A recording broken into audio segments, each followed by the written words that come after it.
Om Sahana Vavatu Sahanau Bhunaktu Sahaviryam Karavavahai Tejasvinavadhitamastu ma vidvishavahai.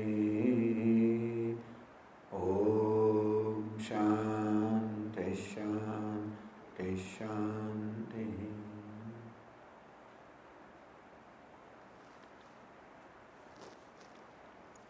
The topic this evening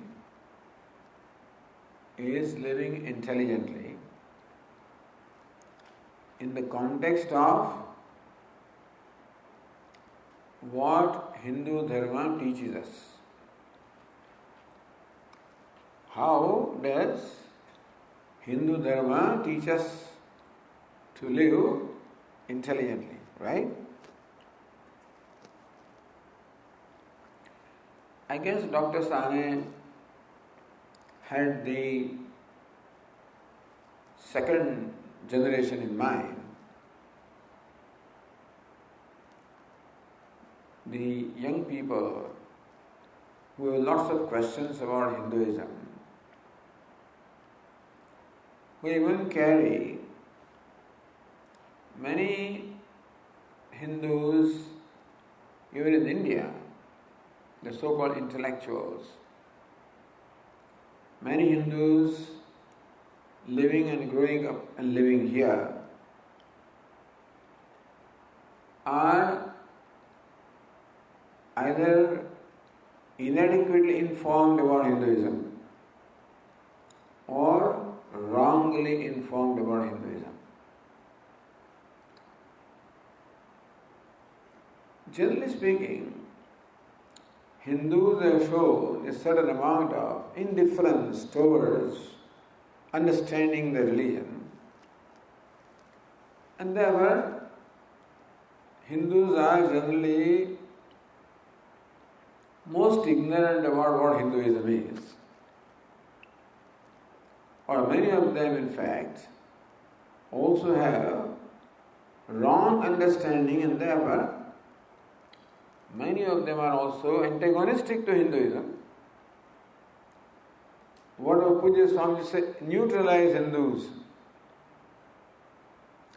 And they are the most severe critics of Hinduism. The media in India and the so-called intellectuals, it is a fashion to criticize Hinduism, to dismiss it. And in the West also, there is a deliberate attempt to put down Hinduism. And Hinduism is a very vast tradition with a vast literature, the very ancient history, with a number of traditions.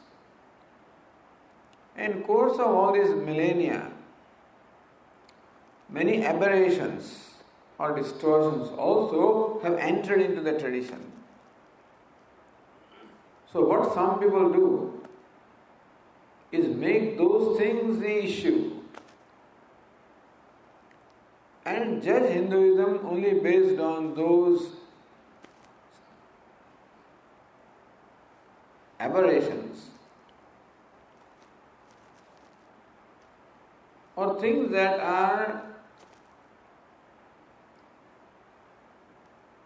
have very little significance. But sometimes you take them from some Purana, from some text, magnify that and brand it as Hinduism and criticize it, humiliate it. This is also a deliberate activity going on in the West, in the Western scholarly circle. Number of books also are written ridiculing our devatas such as Lord Ganesha, even our saints such as Ramakrishna Paramahamsa, Swami Vivekananda.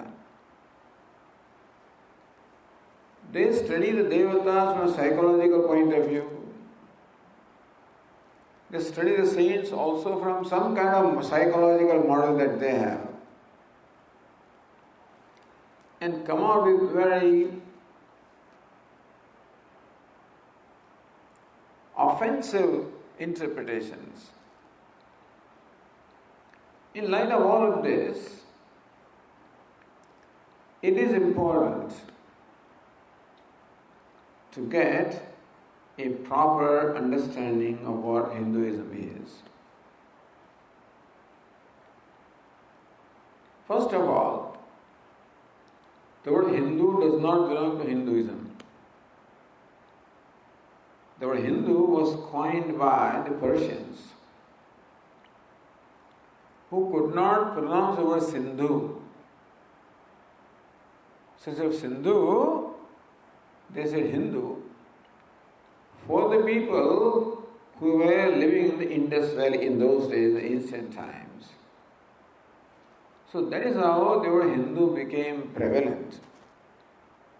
But otherwise, the word Hindu is not found in Vedas or in any old scriptures. You find the word Hindu in some new works.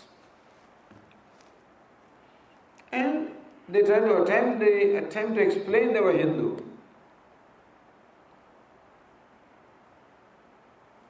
In a method called Niruktam, we explain a word based on the letters.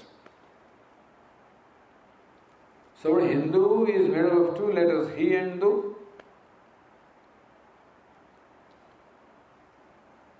So Him, Apashabdam, Dyati, Khandayati, iti Hindu.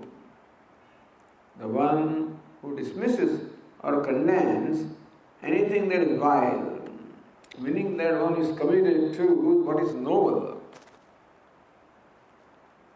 Or him, Hinam, Dushayati the Hindu. Again, same thing, one that condemns anything that is ignoble. So these kind of meanings are brought out from the word Hindu for our satisfaction. But what we call Hinduism, should rightfully be called the Vedic Dharma. What Hindu Dharma should be rightfully called the Vedic Dharma. Or also called Sanatana Dharma. Why Vedic Dharma? Because Vedas are the source books on which is Dharma, or the Dharma here means religious and spiritual tradition. Hinduism is a religious and spiritual tradition based on the Vedas. Therefore, it is also called Vedic Dharma. Sometimes it is also called Sanatana Dharma. Sanatana means eternal. Sanatana Dharma means a dharma based on eternal values, or the dharma that is eternal. So Vedic Dharma, Sanatana Dharma. So we will talk about a few important aspects of Hindu Dharma. But the topic here is living intelligently. How Hindu Dharma teaches us as to how to live intelligently. What is this living intelligently? When we use the word intelligently, it is contrasted with unintelligently. There must be an unintelligent way of living, in contrast to which we call this intelligent way of living. Meaning that for a human being, there is an unintelligent way of living as well as an intelligent way of living. This unintelligent way can only apply to human beings. it does not apply to living beings other than human beings, because rest of the living creatures are all programmed to live in an intelligent way. Other than human being, the rest of nature, consisting of sentient and insentient beings, they are all programmed to live in an intelligent way. Meaning that animals can never do anything wrong. They will never do anything that will hurt them, or will not do something that will hurt the environment. They live in harmony with the environment, harmony with the nature, harmony with the law or order belonging to the universe. So we can say, what is intelligent living? Living a life based on the law or the order. Is there a law in the universe? Is there an order in the universe? If there is, then living in harmony with that order would be intelligent living, and violating the order would be unintelligent living. Or looking at it in another way, here we are in Minneapolis. Suppose we wanted to travel to California. Which route would you take? The road going to the west, because California is the west. Suppose I take the road leading to east, then I will be getting away from my destination. So in simple terms, if California is the destination where I want to reach, then traveling along a road which is in the western direction would be the right way of traveling, and traveling in any other direction would not be right, and traveling east would be completely wrong. So what is the right way of living? Or intelligent way of living is a way of living that is in harmony with the goal of our life, the destination in life. Which brings us to asking this question: is there a goal in our life? Is there a destination? This is the question that is often asked. Sometimes people feel there is no goal, there is no destination. Some people think so. But no, each one has a goal or a destination. Not only we have a goal, but each one of us has a common goal or a common destination. Even in our life, we appear to be seeking different things. Somebody is seeking wealth, somebody is seeking power, somebody is seeking fame, somebody is seeking sensuous pleasure, somebody is seeking ego gratification, somebody is acquiring wealth, somebody is giving up the wealth also. Thus we find different people pursuing different goals. And therefore we wonder whether is there a goal that all the human beings are sharing? The answer is yes. For that, we should look at what is the desire behind the desires. Each one of us has different kinds of desires. They say, tunde tunde matir bhinna. Meaning that the mati or understanding in every mind is different. And therefore, different people are seeking different things in life. They are going in all different directions. So you wonder whether there is a common goal or a common direction. But we will understand what the goal is if we ask, what is the desire behind all the desires? Is there a desire behind the desires? There is a desire for wealth, or desire for power, or desire for fame, desire for heaven, desire for a variety of things. Is there a desire behind these desires? What are we seeking through fulfilling these desires? Why do I want to become a wealthy person? What do you think? Why do I want power, or fame, or wealth, or name, or anything that I want? Why do I want?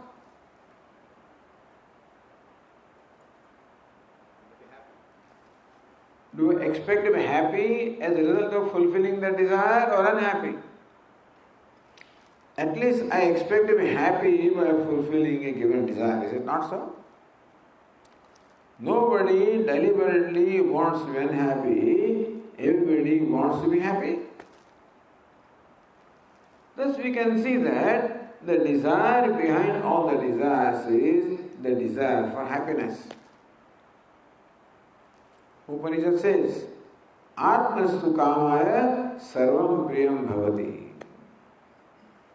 Everything is desirable, everything is dear to me, desirable to me, because basically the self is most desirable to me. The pleased or happy self is the most desirable to me. So we can say that what we are seeking through any desire ultimately is to become a pleased self. Understand this. All I want in my life is to be a pleased self, a happy self. Very simple desire. Whether I want to be a billionaire, I want to be a big film star, I want to be a sports star, whatever I want to be. But in all of that, desire is very simple. I want to be happy. And when can I be happy? I can be happy when I am pleased with myself. When am I happy? When I am pleased with myself. Satisfied with myself. Comfortable with myself. Accepting myself. If I am not happy with myself, I am unhappy. But Swami, how can I be not happy with myself? Sometimes we suffer from guilt, When we do something which is unbecoming of us, then we regret. Sense of guilt. What does it show? I am not happy with myself. Is it not so? Or hurt. When I do something which is wrong, then I feel guilty. Or when you do something to me which hurts, when it is improper, then I am hurt. So I am unhappy when I am guilty, I am unhappy when I am hurt. So we are unhappy with ourselves more often than not. Thus, what we are seeking is a happy self or a pleased self. That's what Upanishad says. Atmastu kamaya sarvam priyam bhavati. If I like you, that is because I like the pleased self. I like wealth because I like the pleased self. I like name, fame, anything I like. I like a movie, like good food, like a play, like gym, like anything. That is because I like the pleased self. So understand, that is the goal of our life. That's what each one of us is seeking. We don't know that. Mostly we do not know what we are seeking, therefore we are all going in different directions. But if we paid attention to what we want, What's the desire behind the desires? How come in spite of fulfilling so many desires, still I am still desiring, meaning that I am still not satisfied? A desire basically shows a dissatisfaction within myself. And in spite of fulfilling so many desires, I am still desiring, meaning that I will not yet discover dissatisfaction with myself. So, a way of living life which is conducive to becoming a pleased self would be the intelligent way of life. Meaning that when I am traveling, when I step in a direction which is in the direction of the destination, that is called the right way of traveling. So Hinduism teaches us that. How to be a pleased self. Really, many other religions present heaven as the goal of life, which you attain after death. Here you work hard, toil hard, so that after death you will go to paradise. But Hinduism teaches us how to be happy and free even when we are alive. What happens after death is simply a matter of faith. There is no way for us to verify whether that will happen or not. It's a belief that we call unverifiable belief. But what happens in our own life, we can verify. That's called verifiable belief. That's what Hinduism teaches us. The right way of living, which is conducive to discovering the goal in our life. Do you know what is the goal in life that Hinduism presents? A very common word, do you know? What's a word that is commonly employed to describe the goal of our life, you know? What is it? Have you heard this word moksha? Dharma, artha, kama, moksha. I think this everybody knows that moksha is the goal of life. You know what is moksha? Moksha means freedom. What kind of freedom? Unconditional freedom. What is unconditional freedom? At all times, at all places, and all situations, I am free, I am happy. That unconditional freedom or unconditional happiness is called moksha. And where is that? The pleased self. That is the nature of the self. This is what our Upanishads reveal. You may have heard this famous statement, Tattvamasi, that thou art. Hey, the unconditional freedom which you are seeking, unconditional happiness you are seeking is your very self.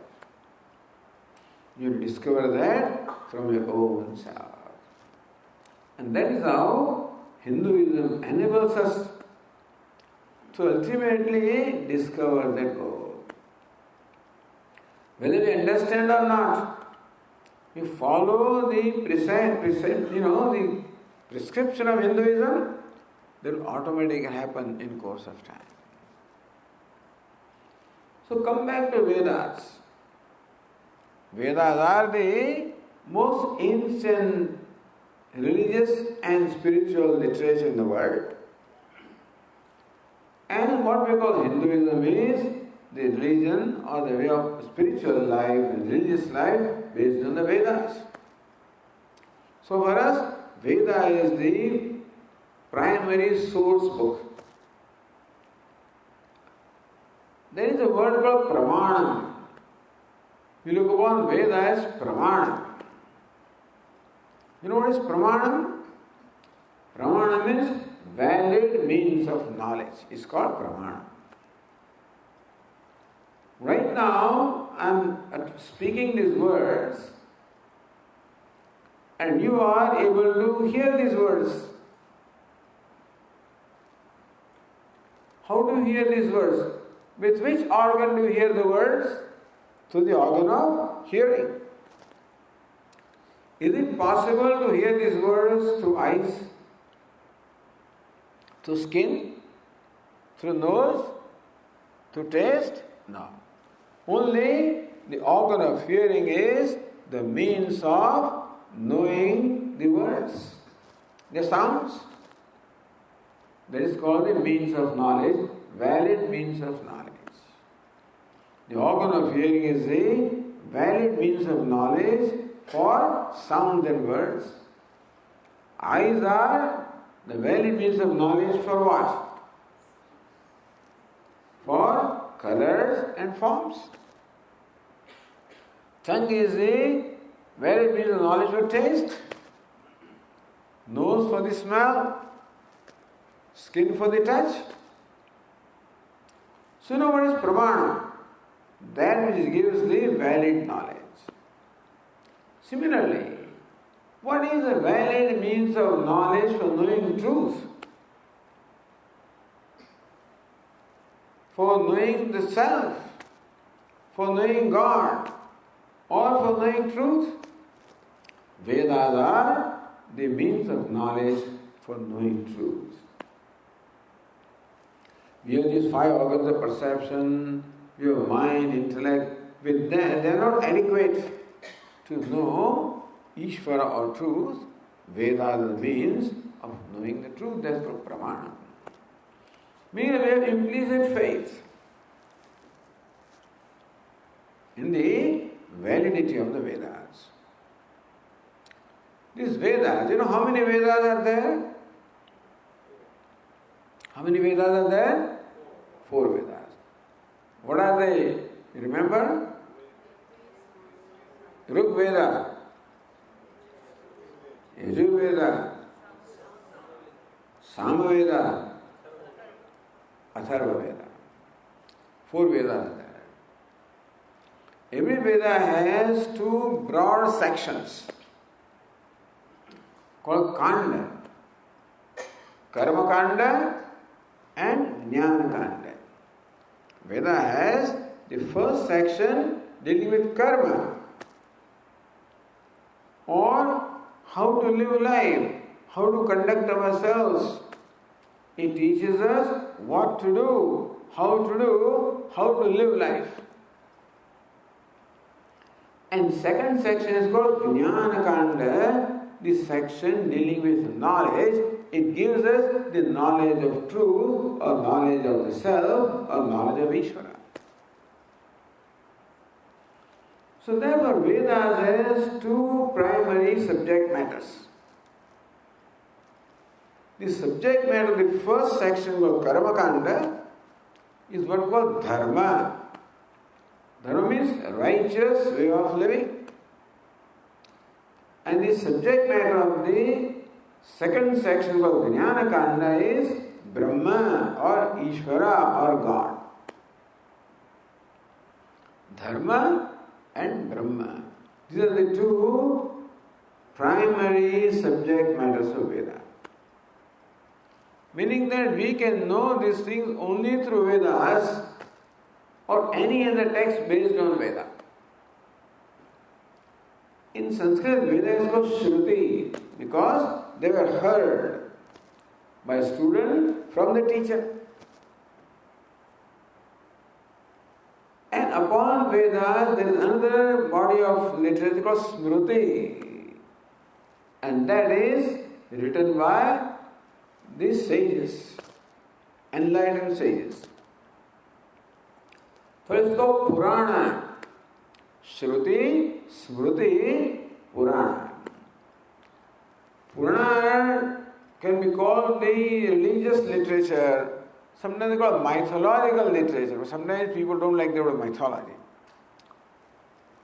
So Vedas, Shruti, Smriti, Puranas. I don't want to burden you with too many details. But what I am saying is, what is basically told in Vedas is elaborated in the Smritis and further elaborated in Puranas. Meaning that the Puranas also have their basis in Vedas and the Smritis also have their basis in Vedas.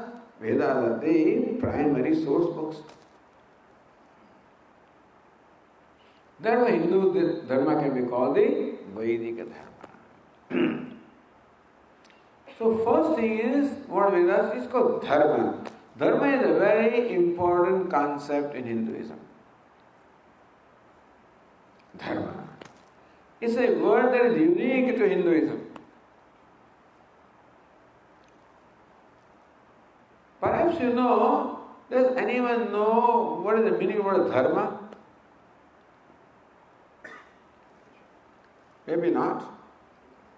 So what Dharma is Sanskrit word? It is derived from the root Dhra. Dhra means to uphold. Dharma means that which upholds, that sustains, that upholds. That which upholds the whole universe is called Dharma. Or Dharma means the essential nature of something also is called Dharma. For example, heat is the Dharma, the essential nature of fire. Brightness is the Dharma, the essential nature of sun. Coldness is the essential nature, Dharma of ice. Just to give you an idea of one meaning of word Dharma is the essential nature. Because coldness upholds ice, heat upholds fire, and brightness upholds sun, take away heat from the fire, what will remain? Suppose you take away heat from the fire, what will remain? Nothing. Fire means heat. Take away light from the sun, what will remain? Nothing. Sun means light. So, the word heat is the Dharma, the essential nature of fire, which sustains fire, upholds fire. Similarly, is there something that upholds the whole universe? That we call the law or the Dharma, means order. So there is an order or there is a law which upholds the entire universe, meaning that the whole universe functions according to that order or law. We find when we observe nature, we find that everything functions in a very systematic and predictable nature, in a consistent nature. Fire is always hot, sun is always bright, ice is always cold, water boils at 100 degrees centigrade at atmospheric pressure consistently. It's not that today water boils at 100 degrees and tomorrow 150 degrees and day after at 75 degrees. What would happen if that is so? We can never be sure. Today, you know, if you want to cook khichdi, then 4 whistles of pressure cooker. Because we know that the water boils and converts into steam at that pressure consistently. Otherwise, the water decides to boil at whatever time it likes. Then tomorrow you may have khichdi cooked in 1 whistle, and day after tomorrow in 7 whistles. You never know. In nature, there is predictability, you know. When you drop something from a hand, it will necessarily fall down, not fly up. Because there is a force of gravity, consistent. See, if the consistency was not there, science would not have been possible. You follow? Whole science is based on reasoning, law of cause and effect, of consistency. Then we can predict. So nature is consistent. There is predictability. Everything functions according to what is ordained for that. Sun functions according to what is ordained for sun, meaning that it rises at the appointed time. It sets at an appointed time. Is it not so? Sun does not require alarm clock. If we were in place of sun, then it would happen that someday I want to sleep an hour longer. And someday sun may think that every day I wake up at the right time. Why don't I take a little longer? I may sleep an hour longer. Or may go home a little longer. Maybe I take a casual, take a day off. Never happens. Because everything functions as ordained, as appointed. That's a way of looking at the things. That there is an order, a fundamental order. And the whole universe functions according to that order. You know what we call that order? We call that order God or Ishvara. What is the concept of Ishvara? I'll talk about Ishvara also, which is a very important concept in Hinduism. But Ishvara or God is creator, sustainer, dissolver. Some smart fellows explain the word God, you must have heard this. That's how they explain the children. What is God? G-O-D. G stands for generator. O stands for ordainer. D stands for destroyer. That's a very interesting thing. So, we call it Ishvara, so creator, sustainer, dissolver. And Veda explains that Ishvara alone is manifest as the universe. The unique concept of God or Ishvara that Veda provides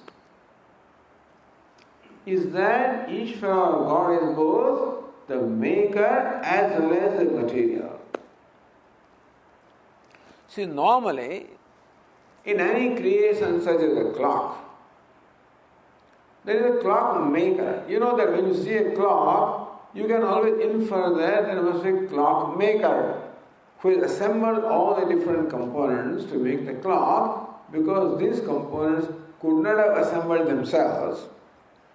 An intelligent entity would have assembled them. We call him maker, clock maker. And that clock maker takes variety of components and assembles them. That's called material. Maker and material. These two things you require for any creation. If our standard example is a pot, a clay pot also requires a maker and the material. A pot maker is required, and you require clay, which is a material. Maker and the material, they are two minimum things that we require for any creation.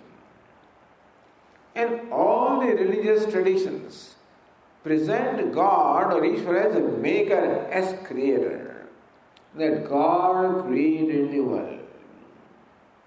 From something, from nothing, from Shabda, from word. But God created. In the first day He created this, second day He created that, third day He created something else.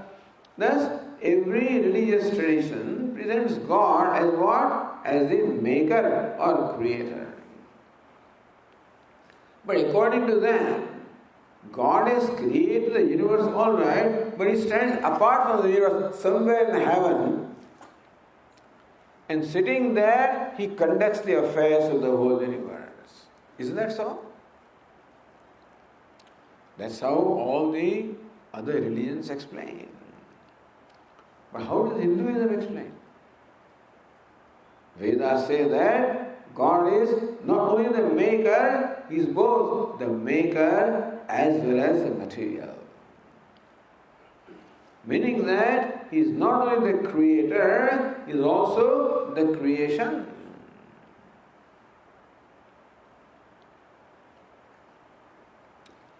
Have you ever, can you think of such a thing happening? We have an example for this.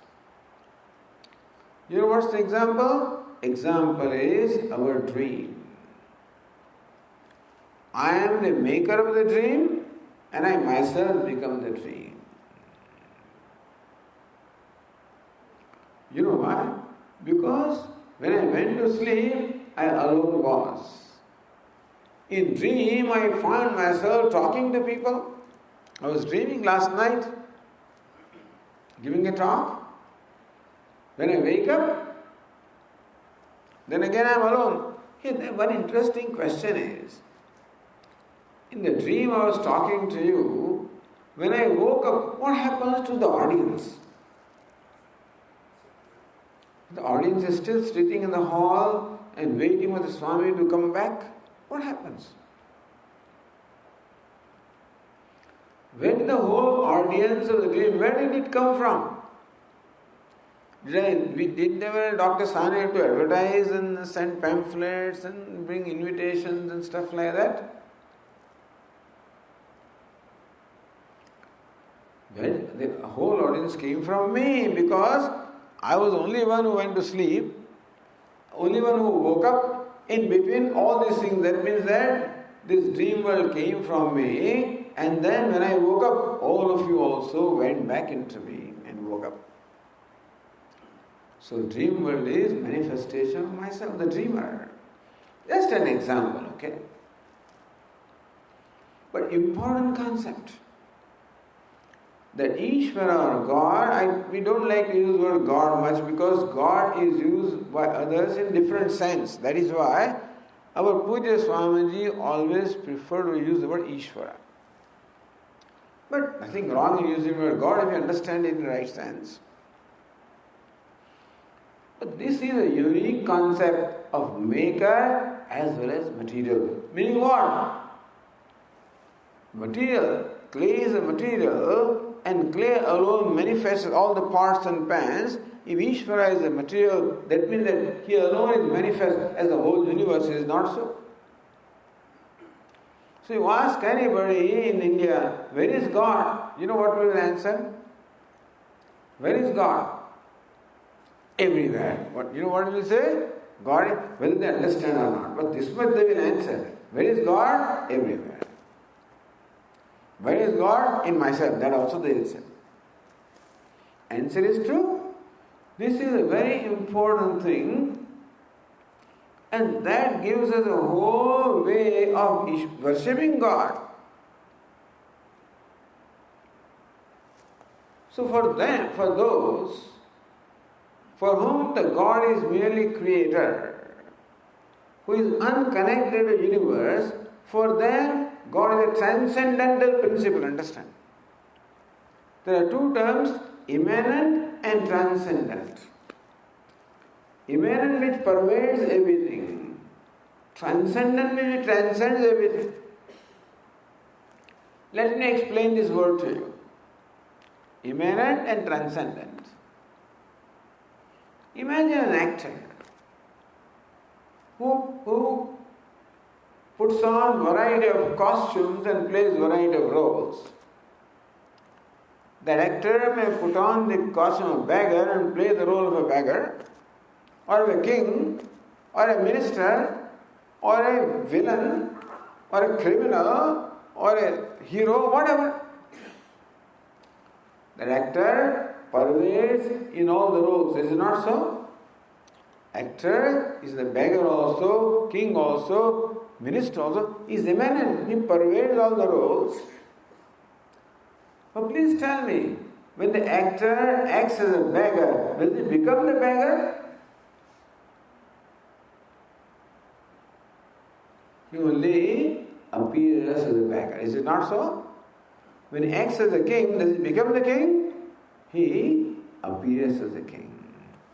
The actor pervades all the roles From his own standpoint, he transcends all the roles.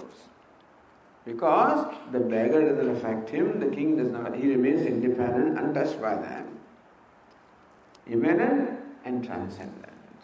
See, as far as other traditions are concerned, God is only transcendent. He is formless, nameless. He transcends the universe. And therefore all those religions proclaim that we will not worship idols. We will not worship forms. We will not worship images. This was a commandment.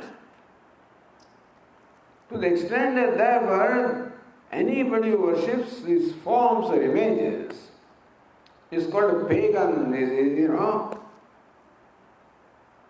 They were all condemned. So Hindus are all condemned because Hindus are called idol worshippers.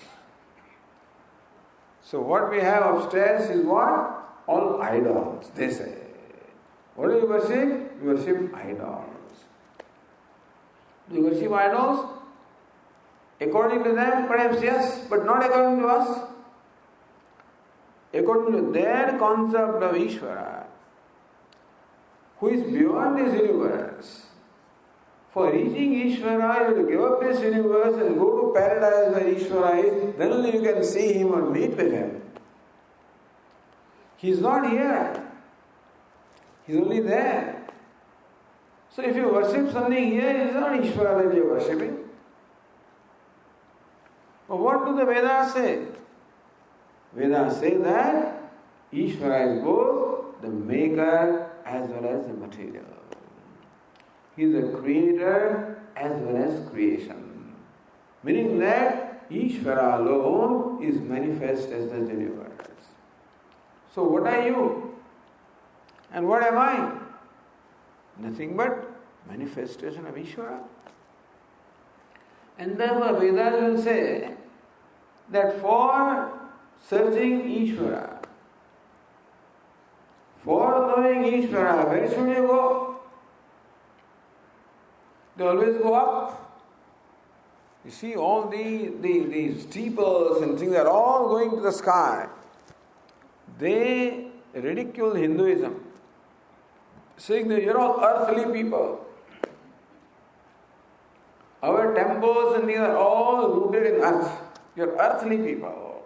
Look at us. We go into the sky, into heaven. We worship the transcendental principle. But we are earthly people, no doubt, because for us, earth also is manifestation of God. Even the five elements, space, air, fire, water, earth, all of these are nothing but manifestation of Ishvara. They are all divine as far as we are concerned. And therefore we worship all of them. We don't worship idols. We worship Ishvara. Because what is our understanding of Ishvara? That same divine principle is manifest as everything, and therefore everything is potentially divine. You are potentially divine. I am potentially divine. Earth is also potentially divine. Water, fire, every atom also is potentially divine. Upanishad says, Ano Aniyan Mahato Mahiyan. It is subtler than an atom and bigger than even the greater things. Meaning that equally pervades from an atom to the largest of the galaxies. Tattvamasi says that Ishvara is nothing but your own self. So then our Saint Kabir would say, these are all very famous things, So, kahe ko dhoonde mujhko, what is it? Mujhko kahe ko dhoonde e bande, main to tere saath. To mandir mein, you go to mandir, you go to masjid, you go to all these places. He says, pani mein meen piyasi. That a fish, even though it is in water, it is thirsty. because it doesn't know what it is searching for is right there. The most noble concept of Ishvara given to us by the Vedas, that you are nothing less than Ishvara. In fact, you are divine. Upanishad, Amritasya Putraha, we are all the children of divinity, not sinners. So Vedas do not call us sinners. What do they call us? Amritasya Putraha. The children of divinity, you are divinity, you are divine. Because basically the self is nothing but that same Ishvara. And therefore is all pervasive. Like the clay pervades all the pots and pans, like the gold pervades all the ornaments, like the water pervades all the waves, because what is the material of which the waves are made? Clay is the material of which all the pots and pans are made. The gold is the material of which the ornaments are made, and so also Ishvara is the material of which the whole universe is made, and therefore he pervades everywhere. So when the question is, where is God? When a question is asked, where is God? They would say, God is up there in heaven. But what would the Vedas say? You ask, where is God? Answer is, where is not God? The next question is, how many gods are there? Another way Hinduism ridiculed is you people are worshipping so many gods. How many gods do you have? We worship one God. So our children, and most of us also do not understand what in fact Vedas are teaching us, who do not understand what is the concept of Ishvara taught by Vedas, also believe that we are worshipping many gods. So many people ask me, why do we do this, Swamiji? Why do we have so many gods? See, other people only one God. Why do you have so many gods? And this story we may have told you earlier, I don't remember. But a Swami used to tell us this story of when he was young. He was not a Swami, he was a Brahmachari. I'm talking about Swami Dayanandaji, my teacher. So he was once traveling and training in Tamil Nadu. Tamil Nadu is full of missionaries, looking always for a prey and a potential fellow whom they can convert. So our Swamiji is traveling in the train. In that compartment there were very few people, very few passengers. Swami is occupying one window seat. Other villager-like fellow is occupying another window seat. And opposite him, a third window seat is another person who was a missionary. So the missionary picked up the conversation with that villager. So this villager was reading something. What are you reading? Says Gita. Who wrote Gita? Says Krishna. Who is Krishna? He is Lord. Oh, Krishna is Lord. Then who is Rama? He is also Lord. He is also Bhagavan. Who is Shiva? He is also Lord. Who is Ganesha? He is also Lord. And how many gods do you have? All gods we have, he says. He says, I have all of them in my puja room. All pictures are there. When I show Arati, I show them all of them. Are you not confused? I am not confused. So that missionary says, you must be confused when there are so many gods. And he started telling a story to this villager. He says, once upon a time, two persons were traveling together. One of them was a Brahmin, a Hindu. Other one was a Christian. They were traveling together. And they came across a river. And they found that the river didn't have much water, was very shallow. And they could walk across the water and reach the other bank. Neither of them knew swimming. But since the water was very shallow, they ventured into the river and walked across the river. Unfortunately, when they reached the middle of the river, there was a flash flood.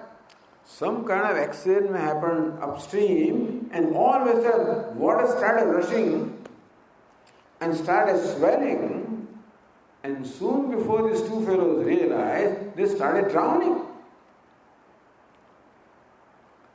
And so these fellows, this Hindu fellow, he started calling God. Hey Sadashiva, please save me, please save me. So Sadashiva is far away in Kailasa. He heard. So right away he rode on his bullock and started coming here. But before he came, this fellow lost his patience. Hey Narayana, please save me. Hey Narayana, please save me. So by the time Sadashiva came, he heard that this fellow is calling Narayana. I said, he's calling Narayana. Sadashiva went back. And Narayana, the Vaikuntha, he heard. So his vehicle is of course Garuda, the eagle. He also rode on eagle to come here. But before he could reach here, this fellow had lost his patience. He says, Hey Vigneshwara, please save me. Hey Vigneshwara, please save me. Is Vigneshwara, please save me. Vigneshwara is Lord Ganesha. He heard. His vehicle is a mouse. Riding the mouse, he started coming here. So when Narayana came, this one is calling Vigneshwara. Narayana went back. Before Vigneshwara could come, this fellow was down. See, this is a story that the missionary is telling to that villager. You see what happens when you have so many gods? This is what happens. On the other hand, the other fellow said, Oh Jesus Christ, please save me. Oh Jesus Christ, please save me. Oh Jesus Christ, please save me. One God. And a log of wood came floating to him. And he caught hold of that log of wood. With the help of that, he crossed that river. So triumphantly, this story is told to that villager. And he's looking at that fellow with triumphant look. So he was also looking at this other person who was our Swamiji. And he was covering him also, by the way. Then our Swamiji asked him a question. He asked him, when did this happen? This is a very funny question. That fellow never expected a question like that. When did this happen? He didn't know what to reply. So Swami says, imagine, on a Friday at 4:30 in the afternoon this happened. Yes, on Friday, 4:30 in the afternoon this happened. Where did this happen? In India. So on that Friday at 4:30 in India, in Banaras, wherever this happened, then Jesus Christ came to save them. At the very same time, in London, this woman met with an accident. She is dying. Oh Jesus Christ, please save me. Oh Jesus Christ, please save me. At the very same time, in South Africa, in Johannesburg, this woman has the labor pain and she is crying, Oh Jesus Christ, please save me. Oh Jesus Christ, please save me. The very same time in Sydney in Australia, another man is attacked by murder. Oh Jesus Christ, please save me. Oh Jesus Christ, please save me. Please tell me, where will the Christ go? Where will he go? That fellow, he never expected something like this. He had no answer. See, in our case, in this fellow, he says, hey, Narayana, you go there, you go to Johannesburg. Hey, Shivji, you go to London. Ganesha, you go to Sydney. So many gods. So that fellow, what? Next station came, he just left the train. But this is how our people, and this religion is ridiculed that you have so many gods. But do we have so many gods? We have upstairs itself, there is Varadaraja, then there is Tirupati Venkateshwara, then there is Radha and Krishna, then there is Rama, then there is Ayyappa, then there is Anjaneya, then there is Jagannatha, then there is Durga and Saraswati. Wow! How many gods and goddesses do you have? Are there different gods and goddesses? Are there many gods? Or is it one God in different names and forms? Because there is only one God who transcendental, there where he has no name and form. But as far as the Vedas, Vedic teaching is concerned, the whole universe and all names and forms are manifestation of Ishvara. Then you can invoke him in any name and form because he is present everywhere. Is it not so? I am present in the whole of my body, is it not so? So if you want to draw my attention, you can touch me at the back, you draw my attention. Or stroke my head to draw my attention. Or touch my foot to draw my attention. Any part of my body, I am present there, isn't it? You don't have to massage me to draw my attention. Because I am present everywhere in the body. Therefore, whichever part of the body you touch, you are invoking me. Is it not so? Well, Swami used to say that my little finger had fractured and so went to a doctor and he performed his surgery. And the bill came to whom? Not the little finger, came to me, he says, Because that finger is not different from me. Nothing is different from God. Imagine, what a wonderful concept. And therefore, you can potentially invoke him in anything. And it is true. Is it not that physics teaches us that what we call tangible matter is nothing but the waves of energies? Am I right? Matter is nothing but the waves of energy. Energy is intangible. Energy is what? One. And one energy which is formless, intangible, manifests as matter which is tangible with name and form. So one manifests as many. Is it not so? Those days they did not know the science and therefore they could not understand how one can manifest as many. But now we know that one can manifest as many. What physics calls energy. And that's all they can. We call it consciousness. Because as far as physics is concerned, it is some boundaries of, how far it can go. It can only go up to a point which can be inferred, and therefore they cannot accept a principle called consciousness. Now this is a different topic, but anyway, all we are saying is what physics calls energy, we call it consciousness. For them, one energy manifests as all these variety of tangible names and forms that we call matter. We are saying that one consciousness, which is Ishvara, manifests as the whole universe. Therefore, you go take any matter, and if you investigate what is the truth of the matter, it will lead to energy, is it not? Whether this matter or that matter or any matter, if we split into the component, then ultimately it will result in energy, is it not so? Similarly, wherever you investigate, You know where it will take you? To consciousness. And therefore, just as you can invoke energy in any matter, you can invoke consciousness, Ishvara in any matter, any name and form, is it not so? Is that matter different from energy? It's not.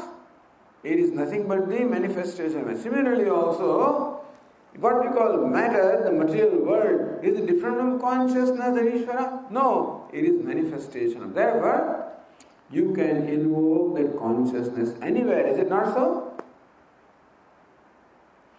Every name and form, in fact, is a manifestation of that. Therefore, we can invoke Ishvara in any name and form. We don't have to require only one. So for us, Ishvara, God, Devatas are not one, countless. They say there are 33 crore Devatas. Have you heard this? In the Purana, they talk of how many Devatas? 330 million Devatas. Well, that was the population that time. Meaning that countless, if you want to look at it. Meaning we can invoke Ishvara in any name and form. We are not worshipping that name and form, we are invoking Ishvara in that name and form. Nobody worships a stone. What do we worship? We worship the Ishvara manifest in a stone. And therefore, all of these are Devatas. What we have are all divine beings. Because you must have, the process of the event called the Prana Pratishtha or the invocation, isn't it? So Prana Pratishtha meaning infusing life into the deity. So thus it becomes alive. And we can worship anything.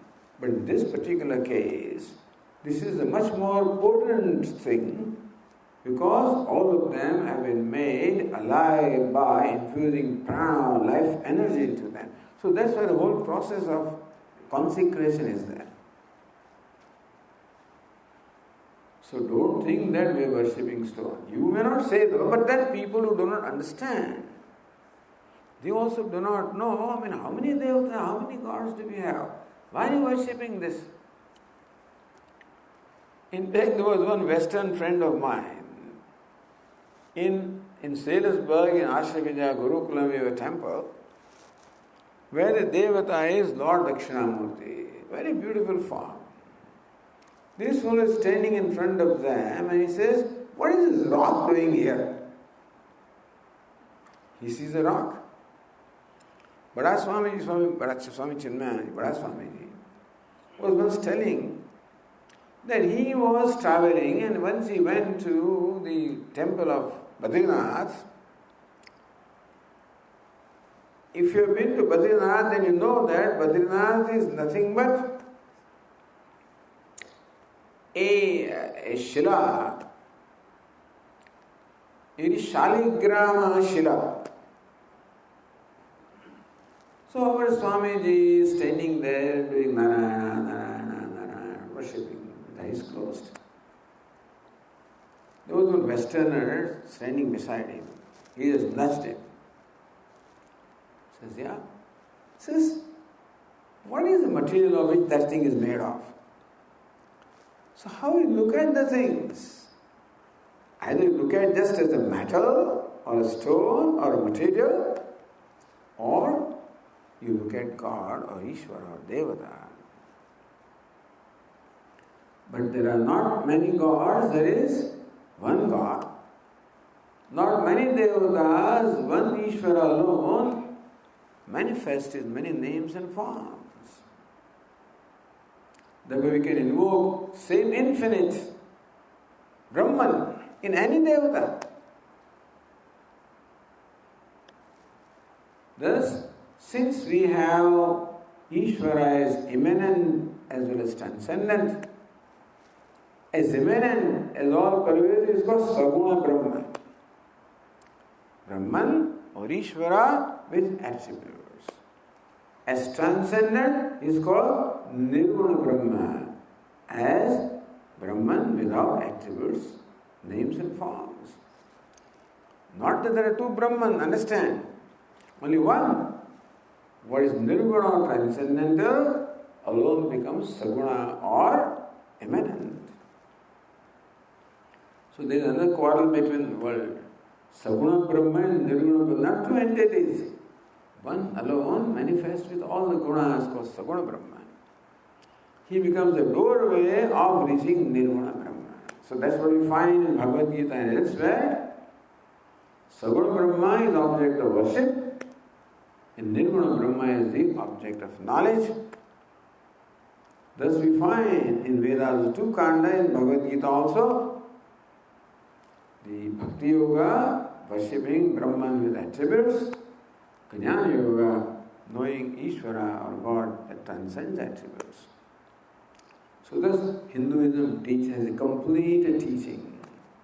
It is all inclusive. It excludes nothing. Everything is divine.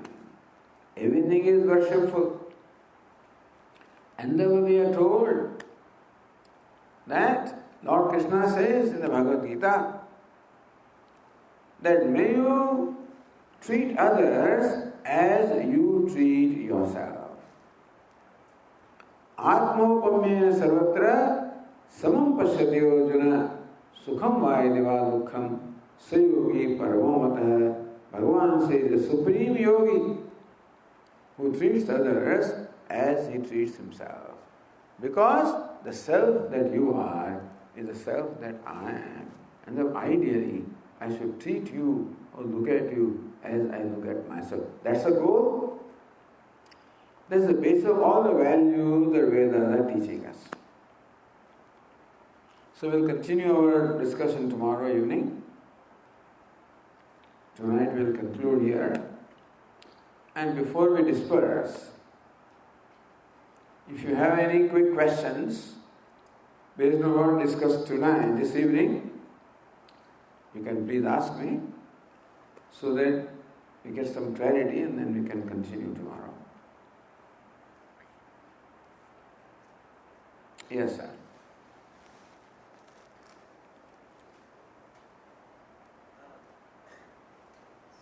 Can you come forward so I can hear you?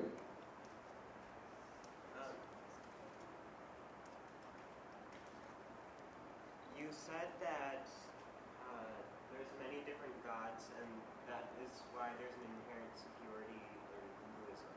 But don't all of the gods represent a single deity or force? He says, you said that there are many gods or deities. I did not say that.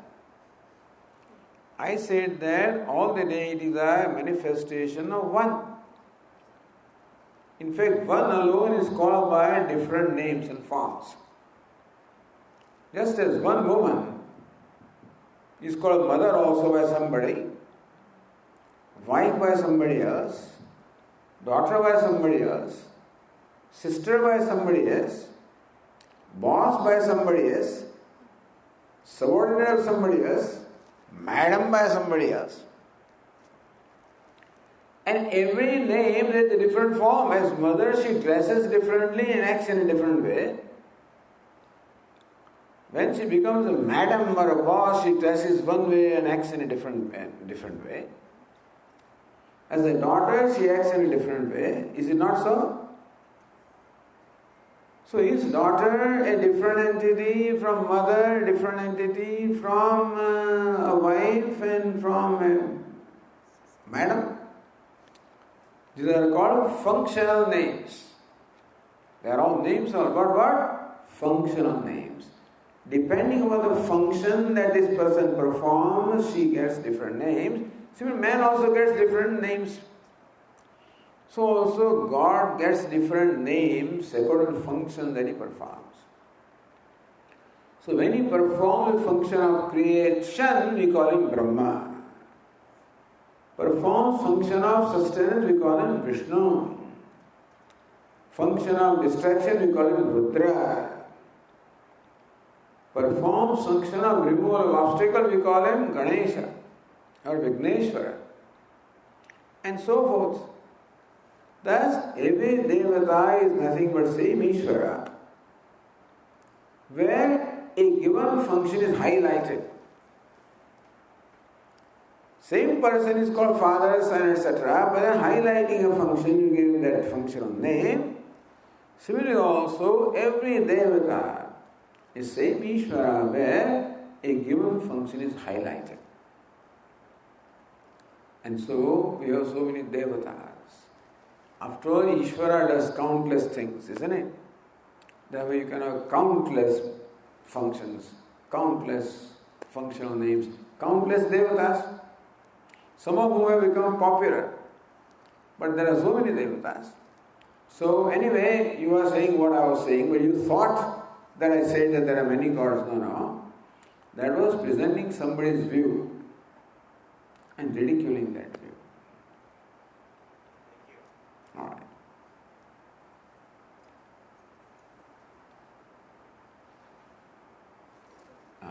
Please speak in the microphone.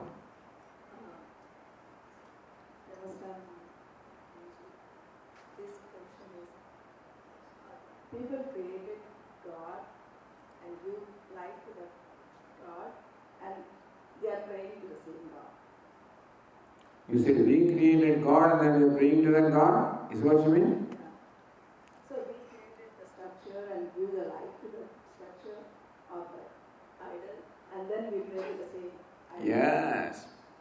So Her question is, I guess, that it is we who infuse life into that image, or murti is the right word for that. Then we pray, yes. So when the murti is sculpted by the sculptor, it is still stone. Even sculptor also treats it as a stone. Once the prana pratishtha or consecration is done, same sculptor bows down to that. Because now you have infused divinity into that, now it has become worshipful. we are the creators of the God? We are not creators of God. We are invokers of God. The energy is there and we are invoking that energy into this. We did not create that energy. We did not create that consciousness. The consciousness or energy that exists in the universe is invoked. Have you heard of what we call Reiki? Reiki is a system of healing. When they invoke the universal energy and then have the energy flow through you to clear all your passages so that your body, that's a way of treating the disease. When divinity is already existing, we didn't create divinity. We bring that divinity here. We invoke that divinity here. We said that just as any place you can, in matter you can invoke energy, so also anyway you can invoke that divinity. So divinity is invoked, not created.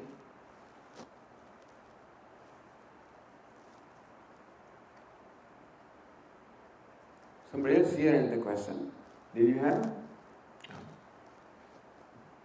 Namaste, Swamiji.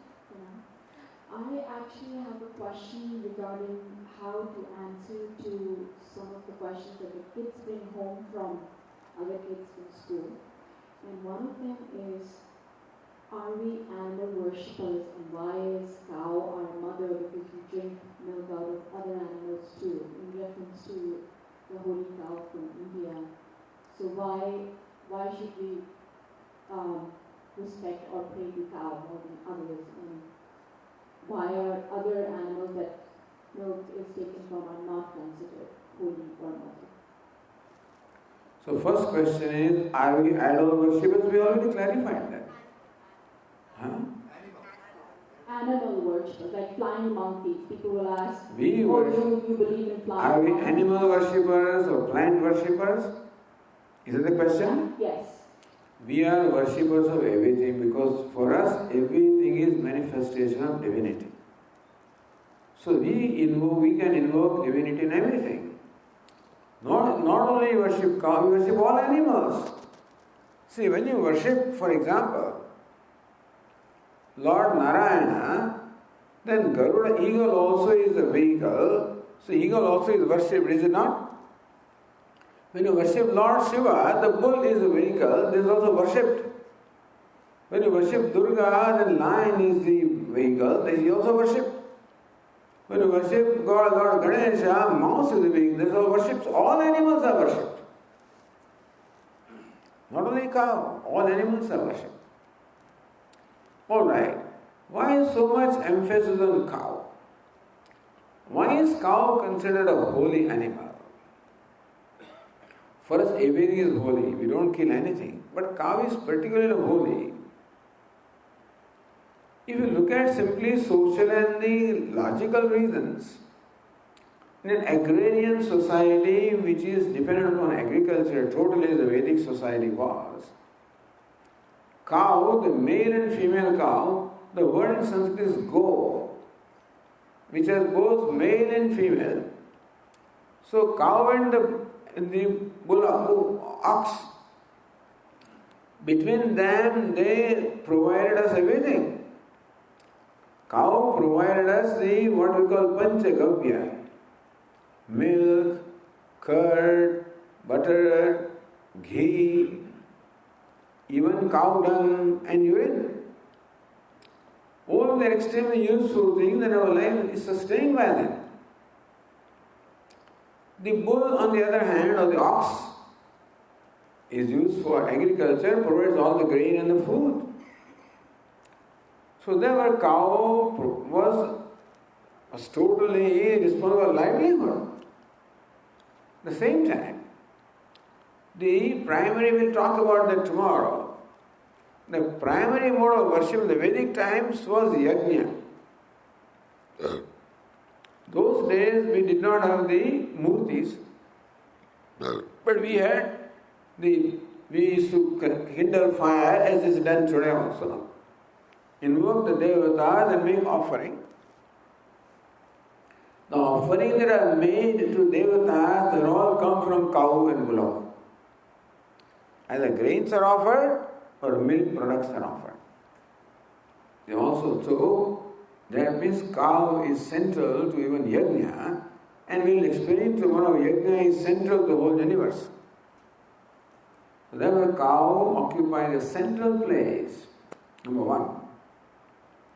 That is the social reason. But then, what cow is requires something more than simply our, what shall I say, gross perception. A thing has so many dimensions in that. They say that in every limb of cow there is a devata, there is a dwelling of devata. And all the devatas or deities, in fact, they dwell in the cow. So when we perform the worship of cow, we invoke all these different devatas and different limbs of the cow. No, this is a matter of belief. However, where you and I fail to perceive divinity, those who have cultivated the sensitivity, they see the divinity. For them, sun is the manifest God or devata we worship. So our day used to begin with worship of sun. Fire, worship of fire. Now we think that what fire is just turns to air. But then, if you had that sensitivity, you could sense the divinity in sun, or fire, or earth, and so also in cow. So rishis have told us that, tell us that cow, in fact, is the dwelling place for all the devatas. And so not only physically it is an extremely useful creature, but spiritually also it has tremendous potential in there. And therefore, contact and association with cow also becomes very sanctifying to us. So cow has both the dimensions. The physical dimension, which is also very important, and a spiritual dimension also, which is important, which cannot be measured, which is a matter of faith for us, which is a matter of experience for the sages. And we can also experience that if we rise to that level. So that's the reason why cow is as I said, everything is divine, everything we worship.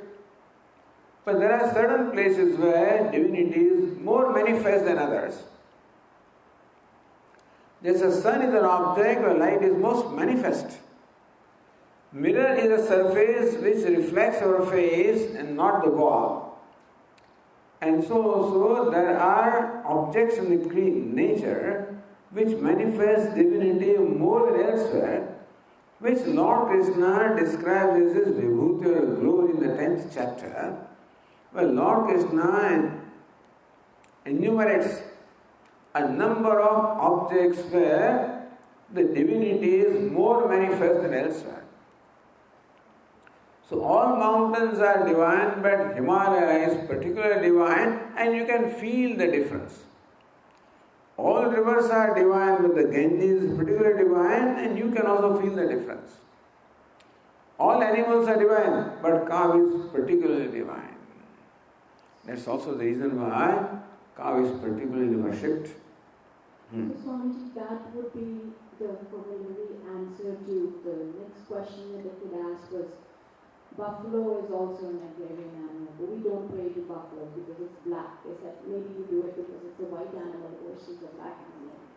And that was a question that came to me, and I don't think it has... Buffalo also is worshipped. The buffalo happens to be the vehicle of Lord Yama. So when you worship Yama, you also worshipped. Every animal is vehicle of some devata or the other. So for us, non-violence or ahimsa is a principle. And therefore we respect all creatures. In our tradition, we feed all animals. So you feed grass to all these creatures. In those days, buffalo was not there, by the way. In the Vedic time, there was no buffalo. Buffalo must have been imported from Africa someplace, I guess, and that's how it is there in India. But primarily what was there was cow. So it is mentioned most. What existed in the Vedic times are mentioned most.